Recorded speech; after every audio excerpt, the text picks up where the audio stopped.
Hey guys, here's this week's episode, a recast of episode 53 from back in season 6. Now this is a really interesting chat with our buddy Rikker Dockum, a linguist who was one of our first recurring guests all the way back in season 1 in 2010. My God. Rikker was back in town a few years ago, and I sat down with him to talk about this topic, which is a bit evergreen and quite interesting. I'm always kind of fascinated by how giant governmental organizations try to control the fine nuance of something like how a language evolves, which is usually a losing proposition for them, but not always, as we'll see in this episode. Anyway, it's always great talking with Rikker, good friend of ours, and we hope you enjoy it. Also, a quick programming note. I think that unfortunately next week will also have to be a recast episode because I am near the tail end of an absolute cyclone of a work project, and I have zero free time to record any new podcast this week, let alone edit one. So apologies for that, but I will detail this particular cyclone in a bonus episode in a few weeks' time, which is quite an interesting story, I think. Thanks, guys. Enjoy.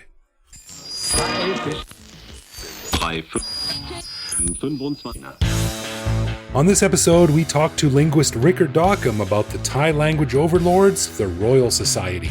So if you wondered why the word for computer is not officially com-pu-TER, you'll dig this episode of the Bangkok Podcast.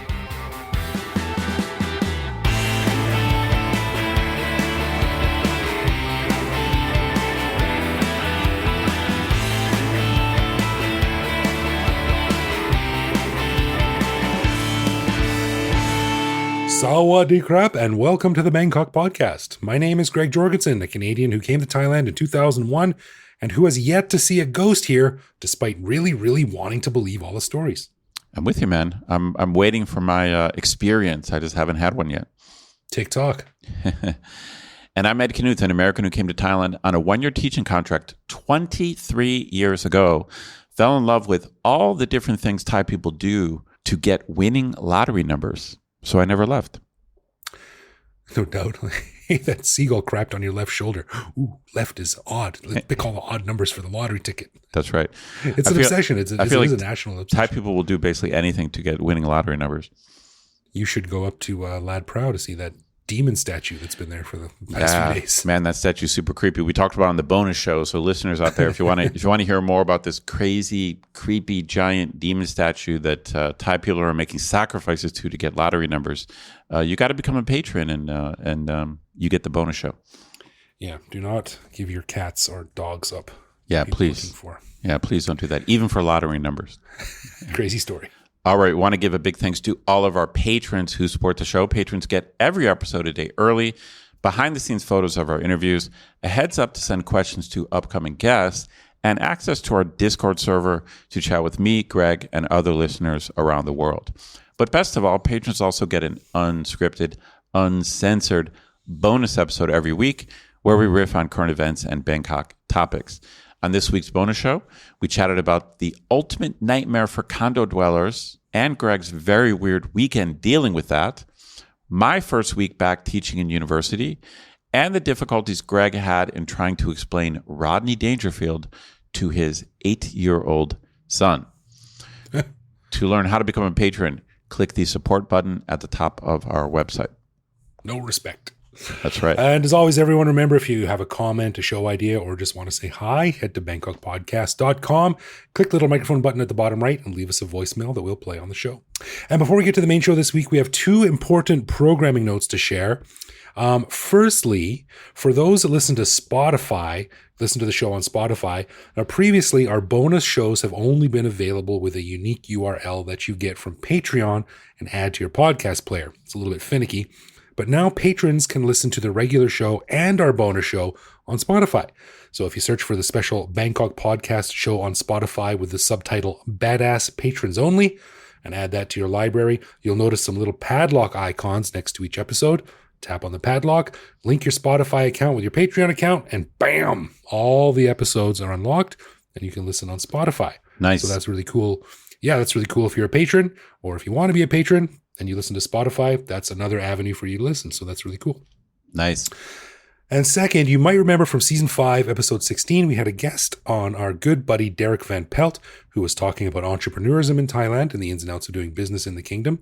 Now, Derek's just launched a new Substack newsletter called Mekong Memo, a curated snapshot of Southeast Asia's dynamic business landscape that delivers news, legal, economic, and other relevant updates directly into your inbox. Now, Derek has generously offered our listeners a 30-day free subscription to the newsletter, which includes news from Thailand as well as Myanmar, Laos, Cambodia, and Vietnam. If you'd like to join, head to mekongmemo.com/BPC for Bangkok Podcast and click the Start Free Trial button on the bottom. That's it. It's a great way to keep up with all the important news in the region and a really cool service by our buddy Derek, so make sure to check that out. Very cool. All right, on this episode, we welcome back one of the oldest and definitely handsomest friends of the show, our old pal, linguist Rikker Dockum.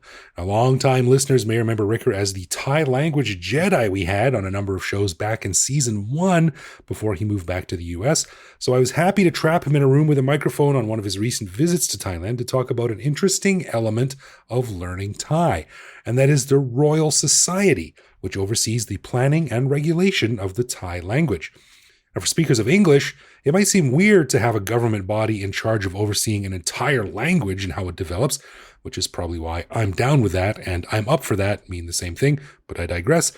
Anyway, Thailand is not entirely unique in this regard, but there are some interesting facts and quirks of keeping the Thai language between the guardrails in a rapidly modernizing world, and that's what we talk about here. So here is my interview with our pal, Rikker Dockum.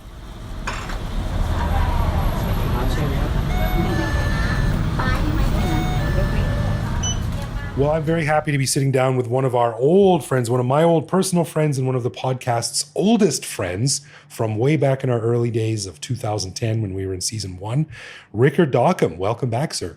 Thank you. Thanks for having me back again. Hey, you have an open invite to come on whenever you are in town, and you are in town visiting, so I managed to shoehorn my way into your busy schedule and get you to sit down with me for a little while. So yeah, glad to do it.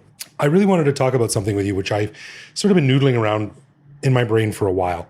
And over the past few months, I've been reading several articles very randomly, although the algorithm is probably feeding me something from behind the scenes. And it was all about how English is changing and shifting and adapting to modern trends and technology. And I started to wonder that about Thailand. And I thought it'd be really interesting to talk about that with you, specifically about the Royal Institute, because something that's unique about Thailand is that it has an official body which, as I understand it, is set up to sort of guide and influence and sort of dictate where and how Thai language evolves. But I really don't know much more than that, so I thought it would be really cool to talk about. Can you tell us a little bit about that? What is the Thai Institute, the Royal Thai Institute? When was it started, and what is its mandate? Sure. So folks may wonder why I know anything about this. I actually wrote my undergraduate thesis about the work of the Royal Institute. There we go. In undergrad, I guess 20 years ago now, almost 20 years ago now. And so as a wee lad in my early 20s, I spent some time with them and interviewed a bunch of folks. But it's changed a bit over the decades, right? So the Royal Institute's been around in various forms since the 20s, but it's been reorganized a whole bunch of times. 1920s. 1920s, yeah. I guess now we have another 20s come around again. We are old, sir. But yeah, that's right. So I think officially the current incarnation began in the 30s, but it had predecessors. And so it sort of bounced around between being under the auspices of the Ministry of Education, actually predates the Ministry of Education to when there was the Department of Education was still the thing. And I think now it's still the case that it has become like a separate organization that sort of reports directly to the Prime Minister. And so their job is to basically be the academic experts for the government of Thailand. And so the most well-known work they do is with respect to the language. If I'm working at the Royal Institute, are there thousands of people in a big building somewhere, or is it like an office with a half a dozen guys and a computer? What does it look like? It's between those two. Okay. So when I first went there, it was still housed on the grounds of the Royal Palace. I don't know. I can't remember if that was temporary or not, but they were building a new facilities, and so they're currently in a big, fancy, attractive building that was custom built for them around 10 years ago. and or rather opened sometime in the last 10 years or so. And so that's in the Sanam Suapa area, sort of near old downtown, but in that general area. But when I first went, they were still on the grounds of the palace, and so it was just one of the buildings and had Royal Institute sign hung up, and it was just a big meeting room and a bunch of other small offices. But the number of full-time employees is not huge, but there's a whole lot of basically the bulk of the work, or at least the bulk of the numbers, are sort of the volunteers or the part-time people who are sitting on various committees and things. And so those are academics who are selected and nominated, and those are called fellows or members, depending on the status that they receive. Yeah. Are they all generally Thai people, or are there any? Yeah, I think as far as I know, they're all Thai. And so it's sort of one of these things where academics who fit the qualifications are identified and their names are proposed to the prime minister, and it sort of goes up the chain, and ultimately they're appointed to become fellows of the Royal Academy by the king. But the name in Thai might be interesting for people to think about. It actually changed a few years back. I think 2015. It changed back to the name it originally had in the 30s. It's currently called Rajbanditya Sabha, which means the Royal Council. And that Rajbandit part, the Raj or Raja part, is like cognate with Raja, like Maharaja, right? So meaning royal or king. So that's the royal part. And the Bandit part is cognate with Pundit, which English has also borrowed. So Thai and English have that in common, that they have borrowed the word from Sanskrit. Cool. Yeah. So it basically means like the royal pundits, but really in this case, it's more maybe closer to translated as just the Society of Royal Fellows, right? Oh, okay, right. Yeah, in the same way that we think of like, you're like a Guggenheim Fellow or something like that, right? Fellow just in this sense means scholar. Right. Yeah. So that's the name it has now. What was the name?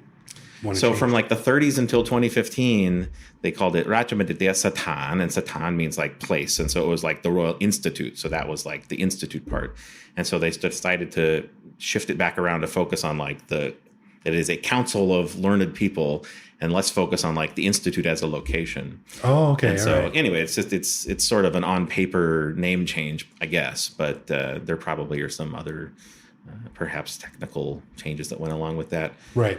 But yeah, I mean, it's made up of a bunch of different committees there's like dictionary committees and different committees who work on coining terms for different academic subfields. And it's just a whole lot of people who know a whole lot about a lot of things. And their job is one of the big ones is to produce the dictionary that everyone is sort of familiar with. Yeah. The first time I heard about them was when someone told me that, I mean, the word for computer in Thai that probably all foreigners know is com-pu-TER. And that's the joke, is that whenever you want to translate an English word to Tinglish, you just say it like that. Expressway, McDonald, whatever, And someone told me that actually there's a real officially sanctioned word for computer, and it's not computer. Yeah, I might have told you that. Maybe you did. This is going. I mean, we've been doing these shows for 10 years now. The people who are listening to the earlier episodes can tell me which episode I told Greg that in. Someone go back and listen to episode. It would have been years ago now, but yeah, no, the official. That's one of their jobs. You said something earlier that I guess I should correct, was that Thailand isn't unique per se in having a Royal Institute, because they model themselves on the French Academy, which does a similar thing for French. Oh, okay. I had no idea. So in the 30s, that's what they were looking at. They were looking at, okay, well, the French have this academic body whose job is to sort of keep the language pure and up to date and come up with French equivalents for English words, so we don't have to use English. That's the kind of the same idea behind it. Dirty foreigners. But but in that regard, when there are the need for terms in the academic sphere that exist in English, that's one of the things that many of the committees do, is come up with a Thai equivalent. And of course, what they're doing is they're coining words from Indic roots. And so it may seem a little funny that, well, if they're coming up with new Thai words, but they're actually are using words that they borrowed from Sanskrit and Bali, how are they Thai? But I mean, it's Sanskrit and Bali have been a part of Thai for many, many, many hundreds of years, and sort of hold the same role in Thai that like Latin and Greek do for English, where the learned vocabulary comes from there. And so it's seen as being preferable to have those words rather than just use the English. Right. Anyway, so to make a long story short, yes, kanitagon is the word that they came up with for computer. Kanitagon. Kanit is a word that means math, and gon means like a machine, right? Another word that uses that same gon root would like batigon is like reactor, like a nuclear reactor. So you'll see it in the names of different kinds of machines. But kanitagon, a counting machine, a computing machine. Okay, interesting. Yeah. Literally a computer. Yeah, literally a computer. Well, I guess originally computers were humans in English yes, also. Exactly. But yes, the age when they had become machines, Thai was coining that term. Right, and but yeah, some of the terms that they have put forth just don't end up catching on. And so even though their official mandate is to be prescriptive and to come up with these terms and to sort of ensure the advancement of the national standard language, right, then sometimes words don't catch on. And, that's just what happens sometimes. My question then is, if the sort of popular vote is going to determine what's used in colloquial everyday language, do these institutes need to exist anymore? Especially with technology being what it is and connecting so many people now. Do they have a place still? Yeah, I mean, I think they do a lot of really valuable work. For one thing, to find someone who's willing to put in the amount of work to just like put together a dictionary of a language is not an easy task, because it's not, unless you can find someone who's convinced they can make money off of it, like a commercial publisher, you do need things like government funding to support work like that. And so, although, to compare to the French case again, like the French Academy can be viewed by the French public as sometimes a little bit out of touch and maybe a little stale. Yeah, I'm trying not to misstate it or be disrespectful, but there's still, there's still a role there, and to have government support for that kind of academic work is never a bad thing, in my opinion. The converse is, you could imagine it would take a lot of money to convince my government back home in the U.S. to fund like a dictionary of that scale, and that's why private companies have largely done that work back home. And so, yeah.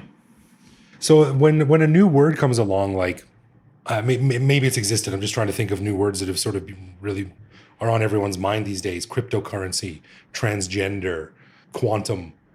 What would be the process for the Royal Society in Thailand to say, hey, we got this new word that everyone's using, we need to address this? What happens next? Well, there's a bunch of different committees for different subfields. So there would be a committee, I don't know in the particular case, but, it would get on some committee's agenda for lists of words that need equivalents, and there are different coining committees that would then come up with things. And I don't know the details so well that I know exactly how that approval process happens, but I mean, that's the idea. And eventually what happens is you get these sort of lists of subject field specific dictionaries that are produced and maintained. So those, I know there's one for linguistics, and there's one for legal terms, and there's one for all kinds of things. What's the equivalent in these things? And the main thing to note about the Royal Institute Dictionary and all of the other works they produce is they have a legal mandate to use them in official works of the government. So that's the place where you'll see them used. So even in things that it still may be more popular in colloquial speech to use the English word with, Thai phonology on top of it, you'll still see it used in formal writing. So if I was reading a government document about technology, would they have the word Kanitagon, or would they use computer? I think eventually, if something doesn't catch on for a long enough time, they retire it. So I'm pretty sure com-pu-TER might have won that battle, because we're talking about that would have been happening in like the 70s or 80s, right? Like that would have been a long time ago now. That first needing a term for computer, maybe even before that. I don't know exactly when, but so yeah, I think after a certain point. If the English loan is popular, it might win out. But yeah, you'll certainly find terms in official works that you might not hear them in speech as much, for sure. Right. How much of Thai language is influenced and changed by popular culture by pressure from the outside, by America projecting its soft power around the world. I mean, like what's hip and cool with the kids will eventually become much more common and widely spoken. And does it go the other way? Does that then influence the Royal Institute? Do they sort of take a reading of where the tide is and where the wind is blowing and say, okay, we need to adjust? Or one thing that's important to notice about that is that that's a pretty universal human trend, which is to say that young people lead the charge in language change everywhere, and that all languages are always changing. And it was sort of an idea that died towards the end of the 19th century, at least among linguists, that there was like language used to be pure and has become corrupted. That was a sort of old-fashioned idea. And so popularly, that hasn't always died out, right? People still love to say the young people are ruining the language, text speak. I found this great article from the mid-90s where they're saying AOL chat rooms are ruining the English language. And I'm like, now the people who grew up in AOL chat rooms are the ones saying texting and right now all you can say is LOL. It's all it's not true. I mean, the fact that like the young people are ruining the language is like that whole thing is just it's a panic that is never ending, right? That's interesting. So you as a professional linguist see that, like, I think every generation complains. I complain about it. My son now says bruh. He goes bruh all the time. Bruh. He wants some hot dogs? Bruh. I would love hot dogs, right? Which is a memification of the word bro. Yeah. Like, bro, I would love some hot dogs. So, it gets annoying as hell a lot of times. But I understand that that's just the way it works, right? And when I started saying, oh, man, hey, man, how's it going? Hey, man. My mom used to complain about that too. Yeah. Like, don't call people man. It's not polite. I'm like, well, everyone does it, So it's certainly nothing new. But as a professional linguist, you see that as healthy? Yeah. So first of all, a lot of people get the idea. So, I tell someone I'm a linguist, there's probably one of two things they're going to say next. One is, well, how many languages do you speak? That's pretty expected because people think of it like, oh, you must study languages all day. Or really, so I sort of learn a toolkit for how to study the parts of any language. Doesn't necessarily mean I'm collecting more and more languages. Like if you're a vet, you don't have to own 100 pets, right? You can just have one or two pets and still be a very good veterinarian. But the other thing they might say is, oh, better watch my grammar around you.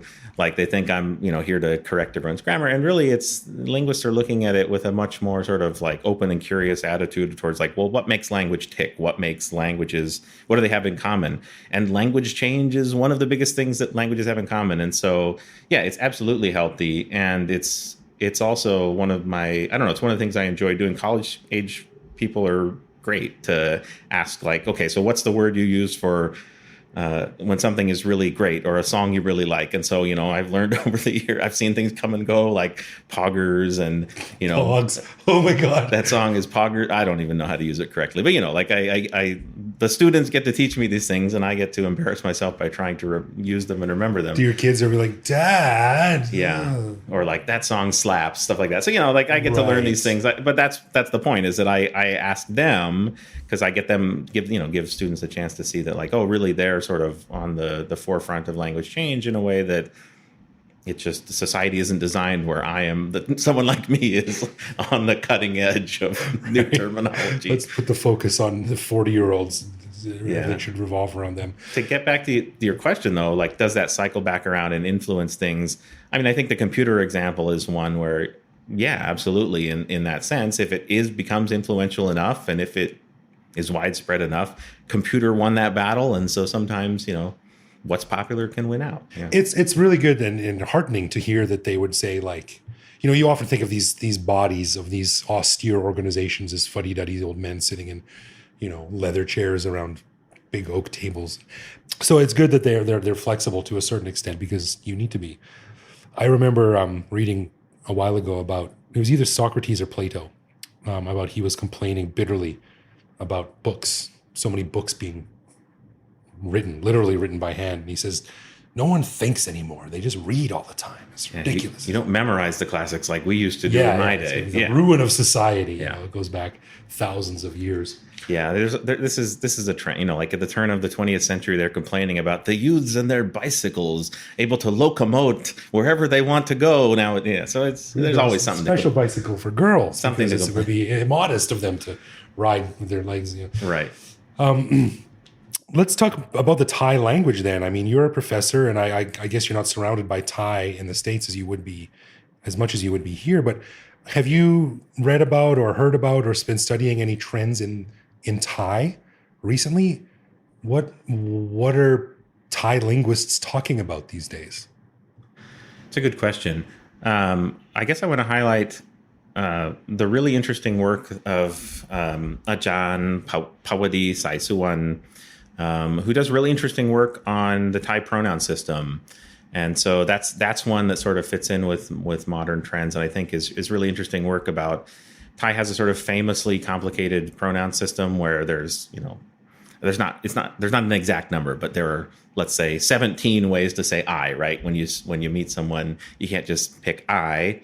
You have to know all kinds of things about the dimensions. And so she has done this really great work sort of analyzing things in terms of like familiarity and distance between you two and power. And so you're calculating age, right? Kinship, all kinds of things. And you're calculating these things on the fly as you go. And so that's a kind of like really interesting work that I think fits into how things are, what kind of things people are thinking about in English these days. Yeah. I love the fact that there's a gu in Thai, like an impolite way to refer to yourself. I think that's fascinating, and I wish I could use it more often, but apparently it's rude. Yeah, it is a fascinating one. One of the things that's fascinating about it is that it is actually the original Thai word for I. And so one of the things that's fascinating about the Thai pronoun system is that the sort of native words, the original words, became rude over time as they became replaced with fancier borrowings from other languages. Oh. And so the one that people have been using for hundreds and hundreds of years, and you can look at, the early inscriptions from 700-800 years ago, and like the king is referring to himself as gu because it wasn't impolite back then. Wow, interesting. Yeah. I approached the idea of having a T-shirt made that would say "Gu Chapai Nai Wa" on the front, but my wife nixed that idea pretty quickly. So apparently she wouldn't want to be seen in public with someone wearing a garment of such vulgar. I'll bet there's plenty of shirts that say "gu" on them somewhere. So you can probably buy them all at Dr. Jack's.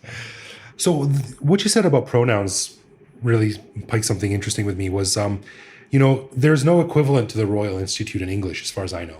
Is there? No, not in English. An overarching society that tries guide language development.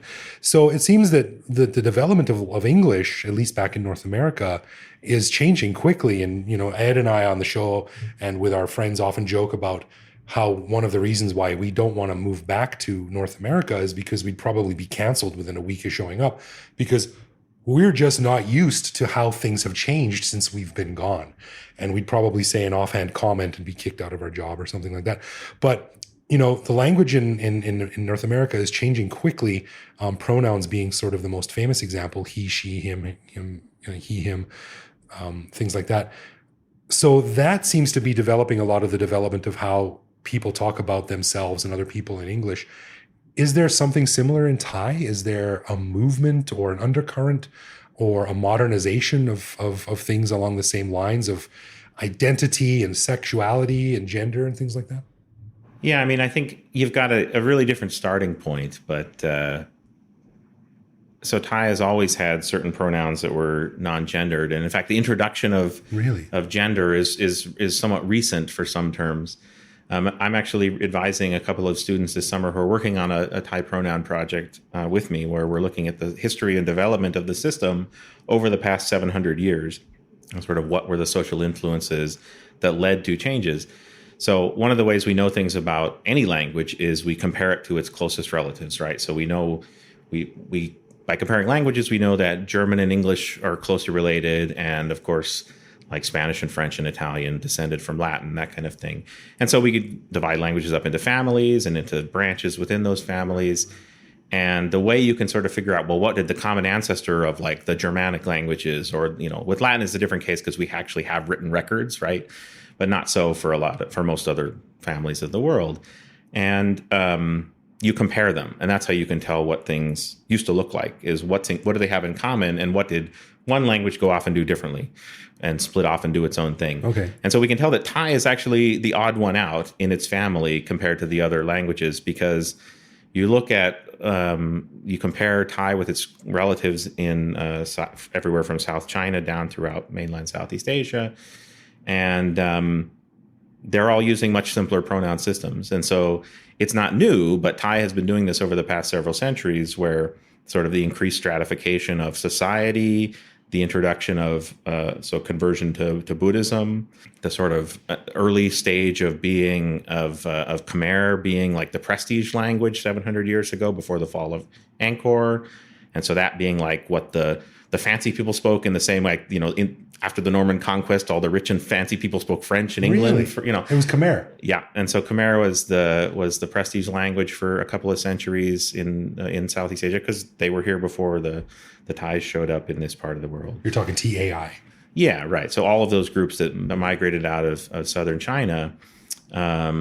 So what happened was Thai with the H, right? THAI, what we now know as like sort of Siam and its associated polities, political states, developed a sort of more complex system than the others. And so, like I say, it's not new, but the reason why we have this sort of such a different starting point from where English is because it was already taking in things from all these other languages around it. And so, in fact, one of the sort of what we find about the languages that sort of are the most quote unquote successful, I guess, in sort of, managing to gain sort of market share in the world's languages, right? So that become the language of a successful nation state and so on, is their adaptability, right? Is their ability to sort of absorb from neighbors. English has done the same thing, where it just absorbs everything like a sponge. And so I think that's kind of one of the things that Thai did, was it adapted and changed, and that makes it look different from its closest relatives in some sense, but more like its neighbors than others. Okay. English in terms of non-gender pronouns, I guess it'd be they. Yeah. And I've heard of Z, XE. Yeah. So English has those are, so the like Z, zero, those things are called neopronouns sometimes, right? Where they're pronouns that have been sort of created for non-gendered use, whereas they, them has been used in English in the singular sense for at least since Chaucer's time. Right. So we have records going back, 500-600 years. I know, right? Well, when he wasn't busy writing bawdy tales full of innuendo, whenever I hear using the word singular they. Whenever I hear the word body, the only thing I think of is Chaucer. What are the non-gendered pronouns in Thai then? Well, so the basic set that you have in Thai, like Khao, the third person, right, is not gendered. Kun, you is not gendered. And so really it's in the first person, where the ones people think of, like the textbook pronouns, pom and dichan, like the very polite ones, those are actually fairly recent. Really? Yeah, and we know this because none of the related languages related to Thai have versions of those pronouns. Those are Thai innovations. And so pom, the male pronoun, wasn't a male pronoun until the last 100 years or so. Oh, wow. I didn't know that. Yeah. And dichan, which is the female one, wasn't a female pronoun until around the turn of, we see it first mentioned. This is one of the things we've been looking at this summer, is when does it stop getting mentioned just in terms of like polite and start getting mentioned in terms of gender. And so we found, I think the first reference is like an 1892 dictionary where it's mentioned as being female gendered for the first time. And so it must have been around the late 19th century. Wow. Where that started to change. And so, yeah, gender as a sort of a feature of the pronoun system can also be the new kid on the block in the sort of long-term language change scale of things. Right. Yeah. Have there been any other words to address the sort of recent emergence of transgenderism as an identity? I guess maybe backing up a step, we would have to ask, is the sort of that battle that we see in the West, is that coming to Thailand, or has it already been in Thailand? I don't want to act like I can speak totally authoritatively on this, but this is why. Come on, two straight white guys talking about LGBTQ issues? Right, come on. In Thailand.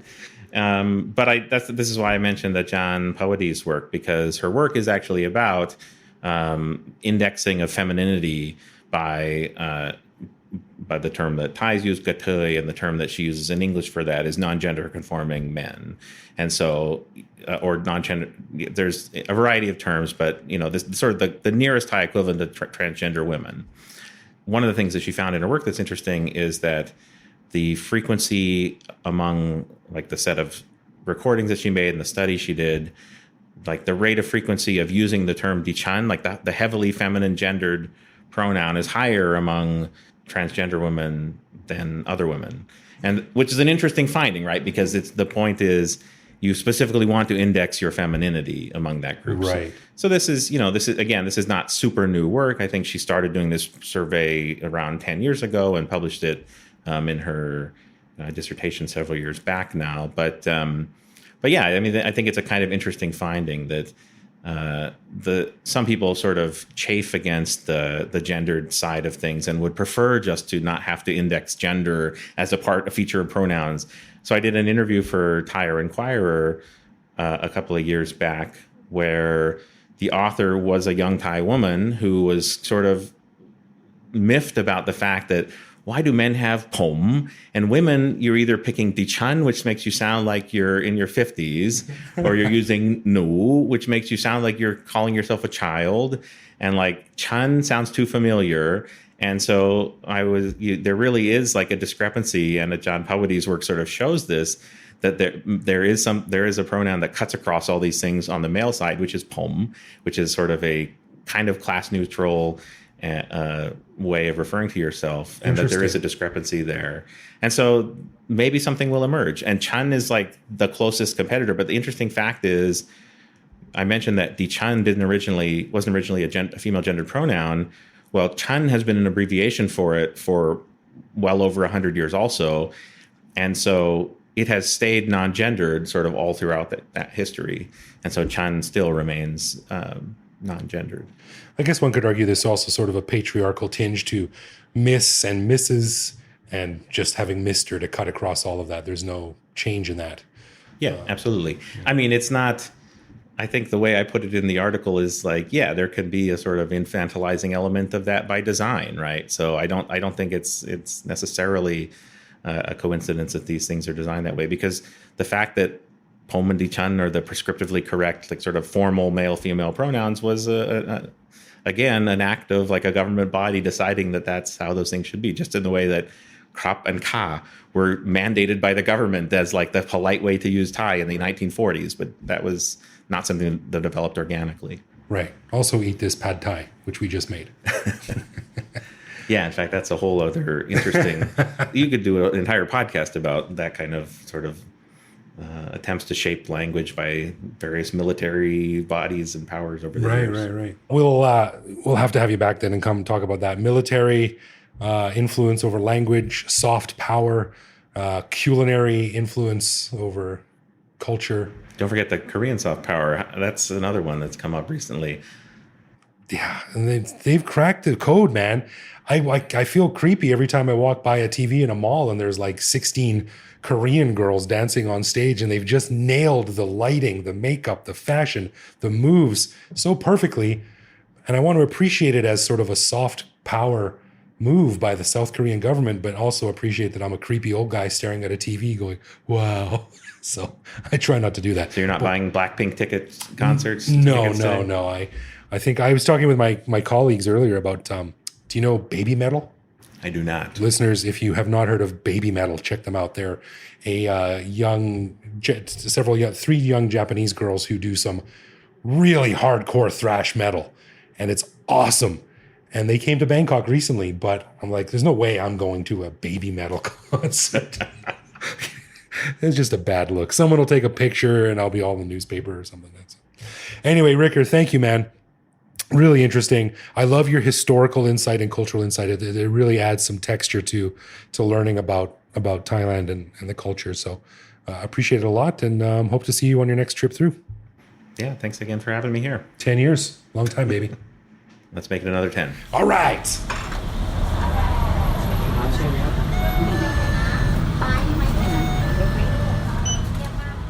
Man, I really enjoyed that. I got to admit, I didn't know anything about the Royal Society. Like I just didn't even know it existed, I don't think. I don't think it's something that normal plebs like you and I would know, right? Like, unless you're really studying high level Thai, Right. why would you know anything about it? But it's very interesting that it exists and it's been around for so long, and it's kind of cool. I think what it does. I think it's sort of a retro throwback to keeping things, maybe pure is the wrong word, but original, old school. Right. I understand why they exist and what they're doing, but I don't know. I kind of like this idea of language just being organic and just letting it go. I understand why the government doesn't want that to happen, but I don't know. What's your take? I mean, do you think the project is? I mean, okay, so now we understand it, but do you think it's a good idea? Well, I think the thinking behind it is interesting. Like, if you're dealing with something like English or Spanish, which is spoken by, hundreds and hundreds of millions of people around the world, then it's impossible. It's a hopeless cause. But if you're dealing with a language like Thailand, which is essentially mostly useless outside of Thailand, right, then I think that probably it makes more sense to try and sort of, if not control, then at least have a say in how it develops. Yeah, that makes sense. I mean, obviously, languages can disappear. Thousands of languages have disappeared.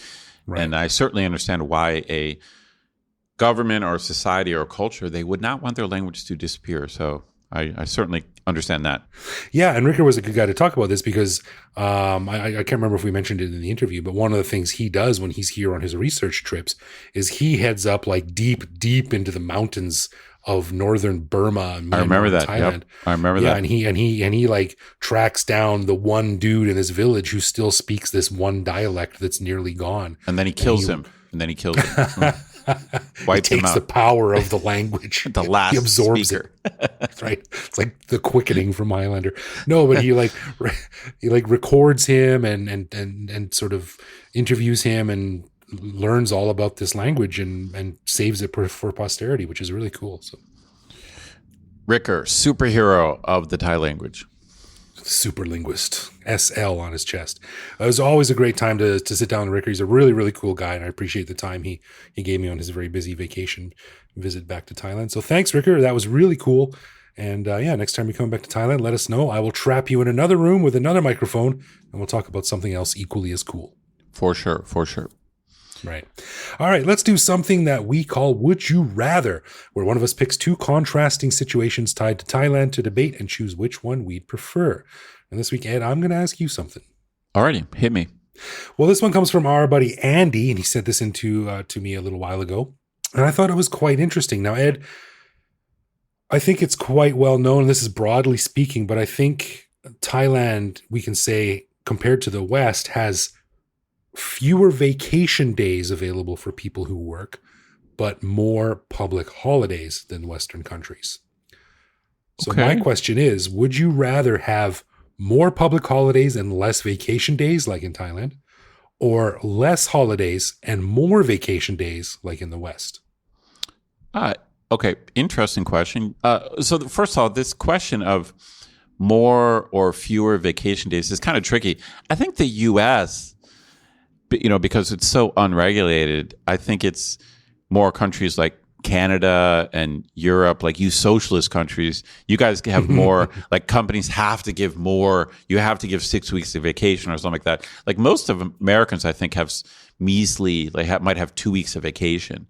No, I think, when I grew up, it was always 2 weeks vacation. That's what you got. 2 weeks. Oh, maybe Canada. Yeah. Maybe Canada's different.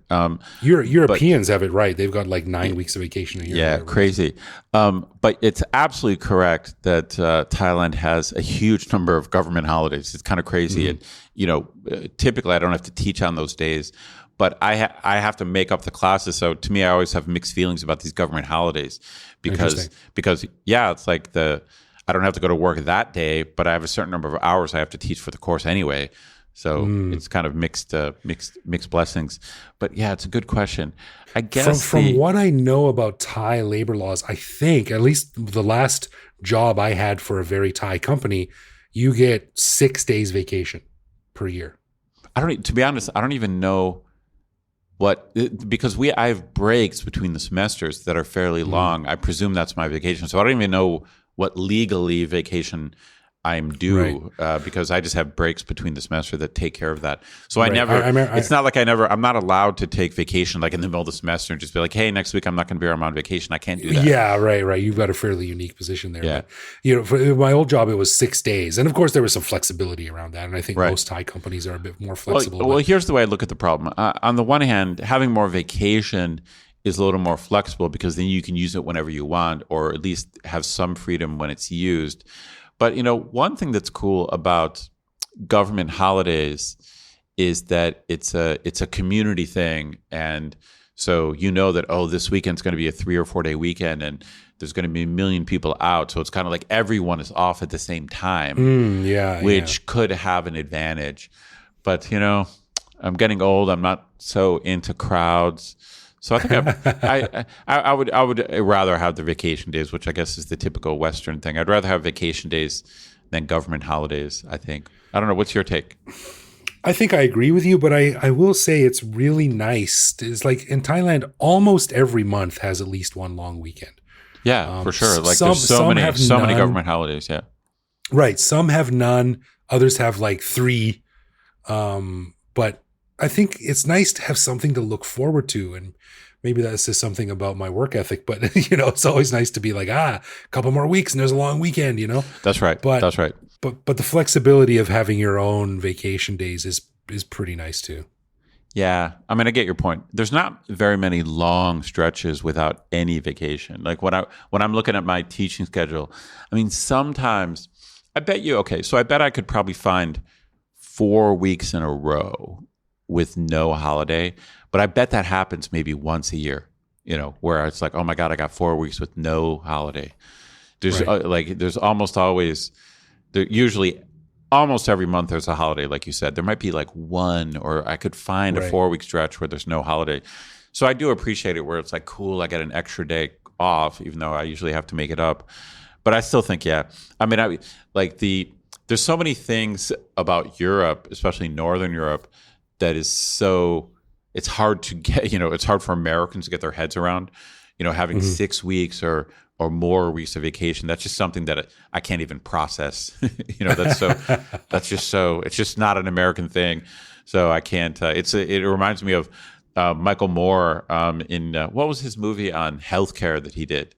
Sicko. Yeah, Sicko. When he went to like a hospital in London, run by the NHS, and he's trying to find like where you pay your bill, and it's kind of it's a gag, but he can't find the counter where you pay your bill, and eventually he finds a small little counter that says cashier, and he goes up to the cashier and he's like, oh, okay, so this is where I pay my bill, and the person is like, what do you mean? And he's like, well, it says cashier. It's like, so I pay my bill here, and they're like, there's no bill, and he's like, well, what do you do then? And he's like, oh, this is where we compensate you for your transportation. So if you have like your receipt from the tube or something, we pay you for your transportation. And Michael Moore's head is like exploding. Like as an American, you're like, wait, you're going to pay me? You're going to give me money for going to the hospital? I feel that way about, extensive vacation. It's such a European I read a thing. similar story. I already read a similar story about an American who moved to Germany, I think it was, and she went to her company, and then she's like, how many sick days do I get? And they're like, what do you mean? She's like, well, how many sick days am I allowed a year? And we go, if you're sick, you stay home.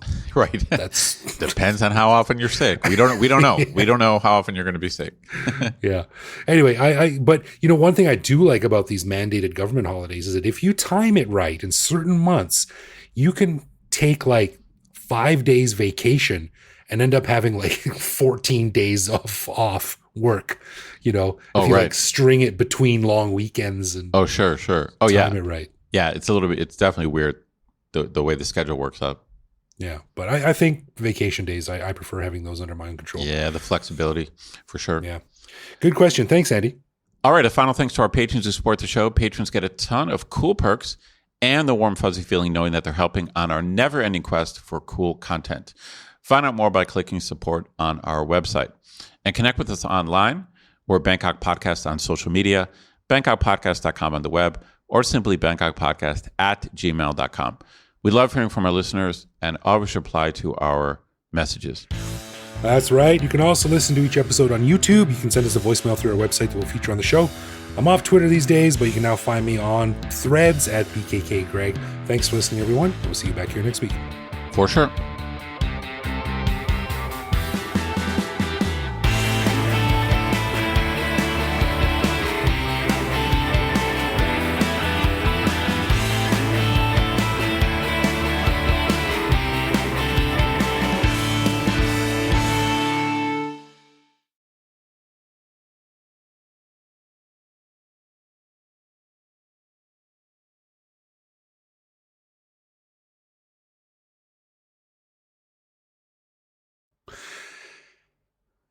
You know I'm straight, right? I've heard, allegedly. I do like the ladies, but I gotta say, man, did you watch Stranger Things? I actually only watched the whole first season. I know there's like four seasons? 4, yeah, I think so, and another one on the way. But anyway, there's a... Don't tell me there's a dude in there you liked. Dude's handsome, man. Dacre Montgomery. For some reason, his picture came up on some cast photo I was looking at. I'm like, that is a handsome man. That reminds me of Louis C.K. and who is Ewan McGregor. Ewan McGregor. He's like, he's beautiful. He's beautiful. He's a beautiful person. Yeah. Hey, man, I just like beauty in all its forms. That's all I'm saying. That's right. All right.